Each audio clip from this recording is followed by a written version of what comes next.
Hi, welcome to today's session on Lakehouse data formats, Delta Lake versus Iceberg. So before we get into that, I wanted to briefly talk about what a lakehouse is. So lakehouse architecture is an evolution combining the best of a data lake and a data warehouse. So usually a data warehouse is ACID compliant and a data lake supports a massive parallel big data workloads, and it can handle any kind of data like structured, unstructured, semi-structured, right? So basically the best of both are brought together.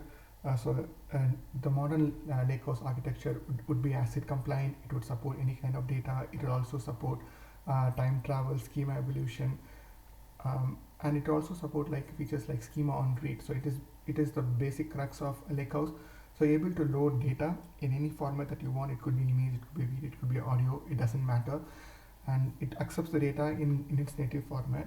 And when you're ready to process the data, you're able to define the schema of how you want to process the data. So that is the schema on read ability. So that way you can store your data in a native format in the raw, but in the subsequent analytics layer, you're able to define the schema for this data, right? And also it also supports supports schema enforcement. So it also lets you define the schema and also makes sure like the data that is coming is aligned with that schema. It also supports a schema evolution. So as the data changes over the time, you're able to add columns or add features as the data evolves, right? So the way a lakehouse does all these things is through data management format, right? So there are two major data management format in the market right now. So one is Delta Lake and another is an Iceberg, and these are the two formats that we're going to discuss today.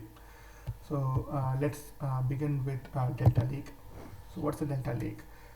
A Delta Lake is an open source data management format developed by Databricks. It is currently the market leader, widely adopted enterprise data format. It was created to provide consistency and reliability to data lakes by implementing ACID compliance, right? I believe everyone knows what ACID compliance is. It is the atomicity, consistency, isolation, and durability. This is the basic definition of a data warehouse, which has now come into data lake in the name of data in the name of lakehouse, which is being implemented through formats like Delta Lake, right?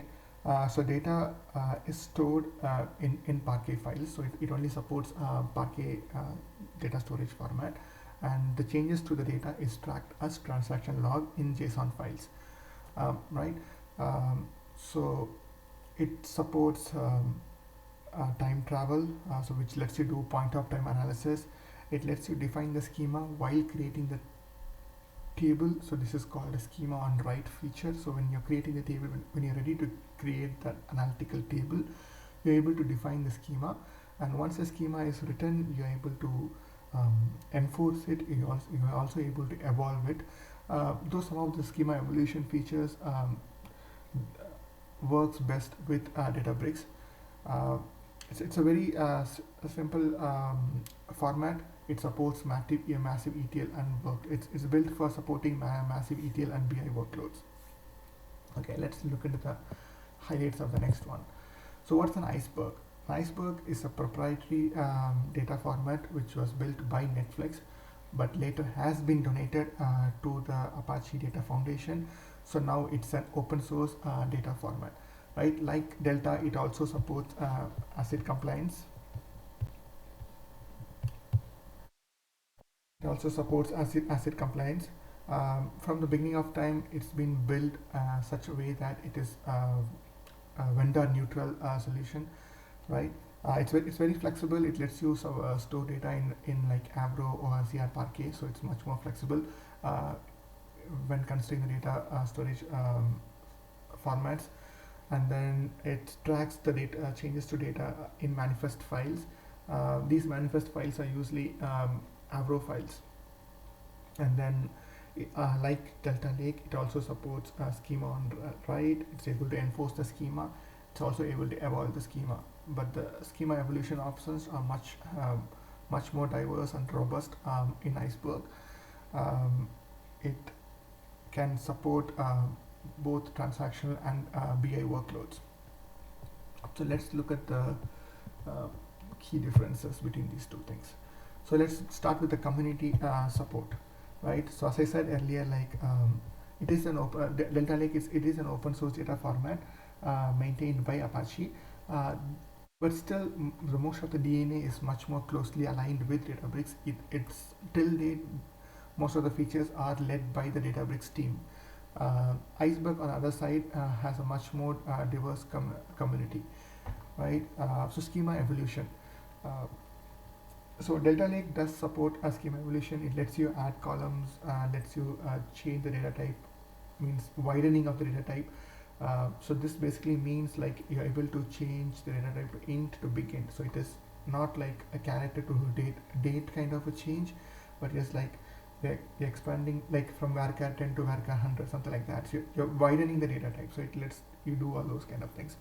Other options like adding a column or dropping a column, these are only supported currently by Databricks and not by the general Delta Lake format, right? It doesn't let you reorder the column. On the other hand, Iceberg lets you do all these things. On top of that, it also lets you promote a column to a nullable column. It also supports nested columns, so you're able to change the data type or like change the column name of a nested column. So as we said earlier, like Iceberg has a much more diverse support for schema evolution. So now coming to the metadata, so both stores the transaction information. The Delta Lake stores the transaction information in JSON log files, whereas the Iceberg stores these transactions in the manifest file, which are built in Avro, right? So one key difference is because it is a JSON file, right?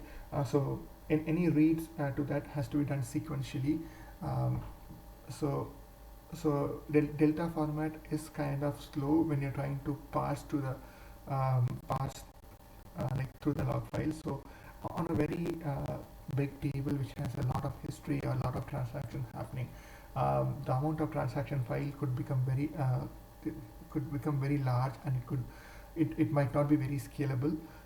To overcome this, Databricks has now introduced a feature called checkpointing. So basically, every time like it accumulates like 10 transaction JSON files, it combines them all into a single parquet, which is distributed. But again, the checkpointing itself is an overhead for the Delta format. On the other hand, Iceberg, like it works on the manifests are built on Avro, which is a distributed file format. So because of that, it is able to scale better while parsing the log files. So partition evolution, both support partition evolution. So what is a partition evolution? So for example, you define a table, you say like, okay, my partitions are year or year, right? And then in the future you say like, okay, my table has grown up big, I want to also introduce a month to the partition. So in Delta, what you have to do is whenever there's a change in partition, you're forced to rewrite the data, right? Whereas in Iceberg, you don't have to do that. All the partition information, the logic is stored in the manifest file. The underlying data files are not affected at all, so you don't have to reload the data. So that way, any changes to the partition is very costly in Delta, but it's quite easy to do or cheaper to do that in Iceberg. To overcome this, Databricks has come up with a concept called liquid clustering, which lets you do something similar to Iceberg in Delta format itself.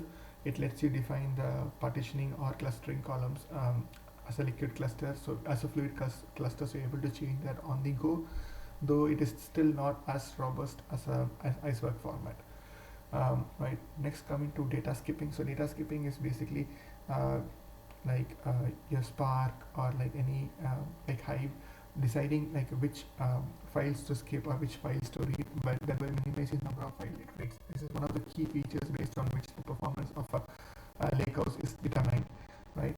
So both support data skipping. Both these file format collects this transaction. The statistics of a column, like the min, the max, the average, the nulls, the distinct, all this information, and it loads them. It puts them into the transaction files. and then the Spark code or the Hive would read these transaction files and then decide which files to read and which not to read. But as I said earlier, like since the log files are in JSON, the data parsing the JSON might take a bit longer time, but both are very performant and both are able to handle petabyte level of data. Right. Coming to the flexibility, we already discussed this. So Delta Lake only supports loading data and storing data in the Parquet format, whereas Iceberg is much more diverse. It lets you do loading data in like Avro, ORC, and Parquet. Right. So coming to the performance. So this is the key difference between how these two formats work. Right. On the code, this is the most important thing. Though both have proved like they can deal with petabyte scale of data, this is a key difference between these two things. So a Delta Lake is a merge on write format. So for example, you're updating and record. This update is physically enforced during the write by the Delta format, right? Whereas in the Iceberg, this is not enforced at the right time. The record is just inserted as a record, and this logic of update is written to the manifest. So when the data is being read in the Iceberg, this particular computation, this particular update logic is enforced while the read is happening, and then the results are returned. So because of this key difference, what happens is a Delta Lake might take a bit of more time to do the write because it has to do a lot of work, but the reads are considerably faster.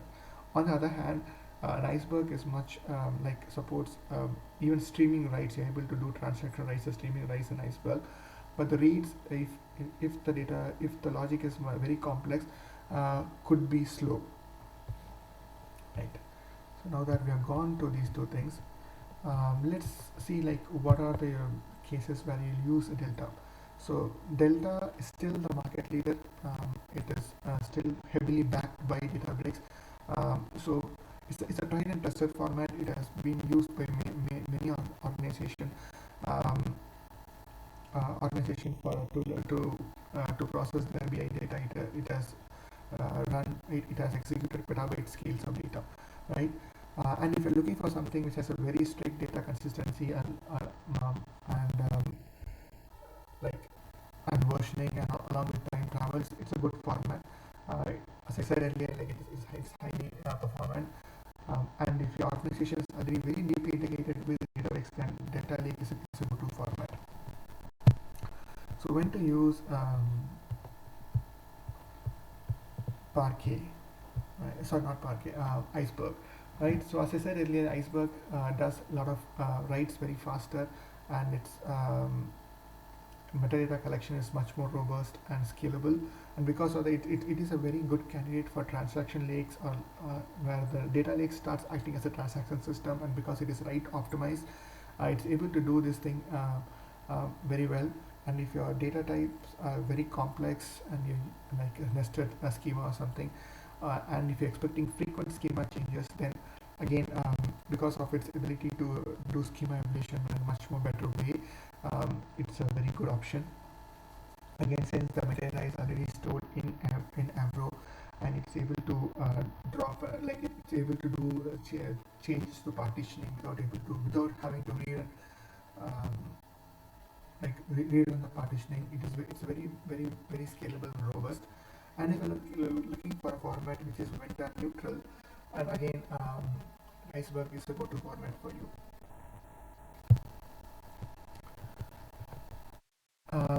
So I think that's all I had for today. I hope you like this session. If you have any questions or suggestions, please drop a comment. I'll be happy to take those questions.